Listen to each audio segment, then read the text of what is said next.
পরিবেশ দূষণ করা যাবে না। পরিবেশ দূষণকারী সমাজের শত্রু, মানুষের শত্রু, এলাকার শত্রু।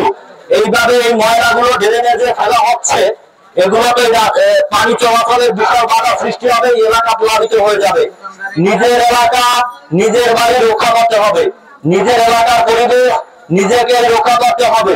যারা এই ধরনের রাস্তার পাশে ড্রেনে ময়লা ফেলছেন, তারা সম্ভবত জানি না যে তাদের বিবেক আছে কিনা। এই ধরনের ময়লা ফেলে পরিবেশ নষ্ট করা যাবে না, সড়কের পরিবেশ নষ্ট করা যাবে না, এলাকার পরিবেশ নষ্ট করা যাবে না।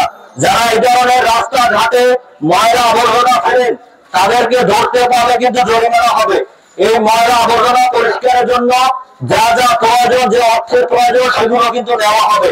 এই ধরনের কালচার থেকে আমাদেরকে বেরিয়ে আসতে হবে। নিজেদেরকে দক্ষ নাগরিক গড়ে তুলুন, আদর্শ মানুষ হিসেবে গড়ে তুলুন।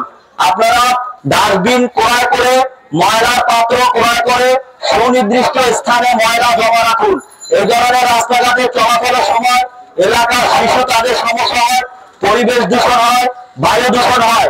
এই ধরনের কালচার থেকে আপনারা দয়া করে ভালো হয়ে যান এবং সুন্দর একটি সমাজ প্রতিষ্ঠা করার জন্য নিজেকে সুনাগরিক হিসাবে গড়ে তুলুন।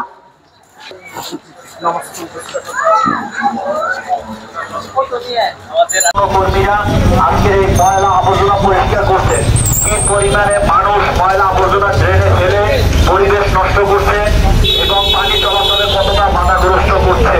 একজন দক্ষ আদর্শ নাগরিক কখনো রাস্তাঘাটে কিংবা ড্রেনে ময়লা আবর্জনা ফেলে পরিবেশ নষ্ট করে না। আপনারা পরিস্থিতি দেখেছেন, প্রতিটা বাড়িতে, প্রতিটা পাড়া মহল্লায় নির্ধারিত ময়লা ফেলার জন্য ডাস্টবিন রয়েছে।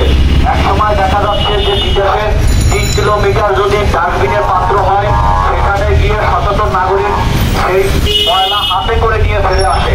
আর আমাদের বাঙালি সেখানেই খায়, সেখানে ময়লা ফেলে। এই কালচার থেকে আমাদের বেরিয়ে আসতে হবে, দক্ষ নাগরিক হতে হবে। আমার শহর, আমার এলাকা রক্ষা করার দায়িত্ব আমার। ময়লা আবর্জনা রাস্তাঘাটে ফেলবেন না, ড্রেনে ফেলবেন না। কি পরিমাণে এই রাস্তার অবস্থা, সব ড্রেনে ফেলছে ময়লাগুলো। এই ধরনের ময়লা রাস্তাঘাটে ফেলা যাবে না, পরিবেশ নষ্ট করা যাবে না। পলিথিন, বোতলজাত এগুলো ডাস্টবিন ক্রয় করে রাখুন। এলাকার পরিবেশ এবং বায়ু দূষণ থেকে নিজে মুক্ত থাকুন। ডাস্টবিন ক্রয় করুন, ময়লার পাত্র ক্রয় করে সেখানে ময়লা রাখুন। ময়লা আবর্জনা রাস্তাঘাটে ড্রেনে ফেলা যাবে না। চায়ের কাপ কিংবা পলিথিন বোতল ড্রেনে ফেলে কিন্তু পানি চলাচল বন্ধ হয়ে যায়, এতে জলাবদ্ধতা সৃষ্টি হয়। কোন ধরনের ময়লা আবর্জনা রাস্তাঘাটে ফেলা যাবে না, পরিবেশ দূষণ করা যাবে না। সামাজিক সংগঠন রাইট বাংলাদেশের পক্ষ থেকে আপনাদেরকে শুভেচ্ছা। ব্যবসায়ী ভাই ও দোকানদার ভাইরা, পথচারী ভাই ও বোনেরা, ময়লা আবর্জনা রাস্তাঘাটে ফেলবেন না, পলিথিন রাস্তাঘাটে ফেলবেন না, বোতলজাত রাস্তাঘাটে ফেলবেন না, পরিবেশ দূষণ করবেন না। ডাস্টবিন ক্রয় করে ময়লা আবর্জনা সেখানে রাখুন, বোতলজাত সেখানে রাখুন, পরিবেশ দূষণ করা যাবে না।